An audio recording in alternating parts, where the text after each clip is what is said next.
Hello to everyone. Today we will share a lesson on abstinence so that we can depart in the best possible condition. If we want to enjoy a high-quality sex life, we must first regulate body health quality, make sure the function of the sexual system to the best situation, and then to do targeted exercise and improve sexual ability, ultimately overcome PE and enjoy sex life. Before to begin the PE treatment training, we must complete the basic preparatory work, and the preparation is divided into two steps. The first step is to exercise the body in order to improve the physical quality to better level, as discussed in detail in the previous lesson, which we will not repeat here. The second step is temporary abstinence, which allows the body's sexual system to rest for a while. We can also understand that this is the stage of recharge the energy. The two steps must be completed concurrently. A special note should be made here. Abstinence is only temporary in order to better allow the body to rest and adjust to help achieve the best status. Abstinence does not improve sexual ability.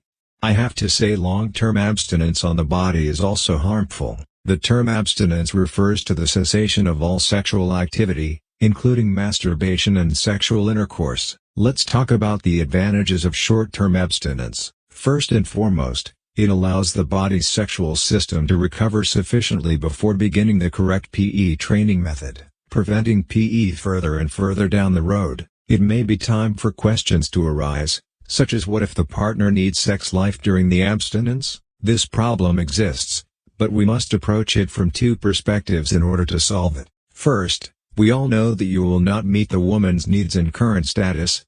In women's opinion, she is nothing more than a tool for you to ejaculate desire. It will deepen her dissatisfaction with you, and aggravate our psychological burden. Secondly, if we do not stop masturbating and engaging in sexual intercourse, the sexual reflex pattern of rapid ejaculation will become more and more solid, and the results we expect will become more and more far away. So, let us discuss the following question: how long is more appropriate for the abstinence period? It is expected that the majority of people will have the same question. In fact, the length of time to suspend sex varies from person to person, depending on each person's age, body, quality, and physical conditioning of all aspects of whether to achieve a good implementation. If it is a young man with good health, it may take 2 to 3 weeks after the body will produce strong sexual physiological impulse needs, while some poor physical desire with low sex drive people, it may be 2 to 3 months or even longer to recover the body before the body reawakens the urgent need for sexual physiological impulses.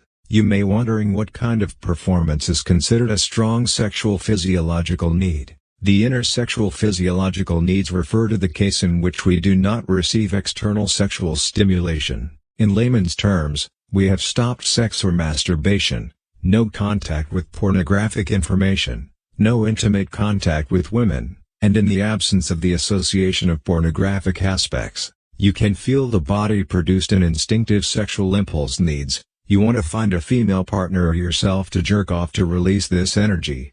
As this is a natural and urgent need for sexual physiological impulses, when we have this sensation, it means that our sexual system's health has been restored, and we can move on to the next stage of PE training. Today's lesson is short and simple.